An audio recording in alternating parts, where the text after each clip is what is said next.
Mohammed Kamaluddin sir. నా పేరు మహమ్మద్ కమాలుద్దీన్. నేను గత 8 సంవత్సరాలుగా ఇలా నేను వర్క్ చేస్తున్నా అటెండర్గా. నాకు ఇలా నేను రిజైన్ చేశాను. ఇలా చైర్మన్ గారు బిఎం గారు నన్ను ఒత్తిడి చేయడం వల్ల నేను రిజైన్ చేశాను. నాకు ఇప్పుడు 5 months అవుతున్నాయి. నాకు బెనిఫిట్ ఏమంటే ఇవ్వట్లేదు సార్. అందువల్ల నేను మీ అందరినీ పిలిపించడం జరిగింది. ఇలా ఇంకోటి 1 కోటి రూపాయలు పెట్టి బిల్డింగ్ కట్టారు. ఆ బిల్డింగ్లో అవినీతి జరిగిందని నా దగ్గర ఎవిడెన్స్ ఉన్నాయి. అందువల్ల నేను ఇవాళ అన్నీ పట్టుకొని వచ్చాను. నాకు న్యాయం జరగాలని కోరుకుంటున్నాను.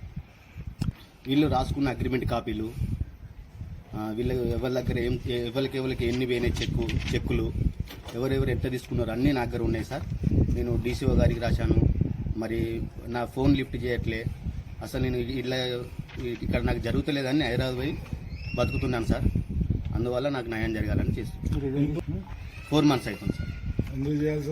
నన్ను ఒత్తిడి వల్ల నాకు సాలరీ పెంచట్లేదు. ఒత్తిడి అంటే ఏ విధంగా అంటే బిఎం గారు రమ్మడం, చైర్మన్ గారు ఆయన పర్సనల్గా పైకి తీసుకుపోయడం, బొకేలు తీసుకురమ్మని, బిర్యానీ తీసుకురమ్మని నన్ను వేధించడం పొద్దుగాలనే మార్నింగ్.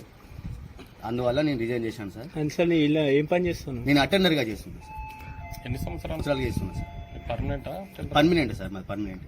అంటే మీకు పర్మనెంట్ ఆర్డర్ కాపీ ఏమైనా ఇచ్చారు? ఇచ్చారు సార్. అన్ని ఇచ్చారు. అన్నీ ఉన్నాయి. అన్నీ ఆఫీస్లో ఉన్నాయి. రికార్డు ఉంటుంది మాకు.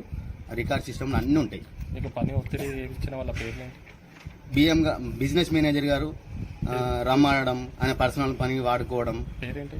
ఆయన వజ్రాల విజయ్ భాస్కర్ రెడ్డి. ఇంకెవరు? చైర్మన్ గారు గుగ్లోత్ రామస్వామి నాయక్ గారు. వాళ్ళు పర్సనల్గా పనిగా నన్ను ఒత్తిడి చేయడం వల్ల నేను రిజైన్ చేశాను సార్. మాకు ఇలా 7 పనిచేస్తున్నాం సార్. 7 న్యాయం జరగాలని కొట్లాడుతున్నాను సార్. ఆఫీస్ పనులు కాదు సార్, పర్సనల్ పనులు. ఆఫీస్ పనులు ఆఫీసులోనే ఉంటాయి సార్, బయట ఉండవు.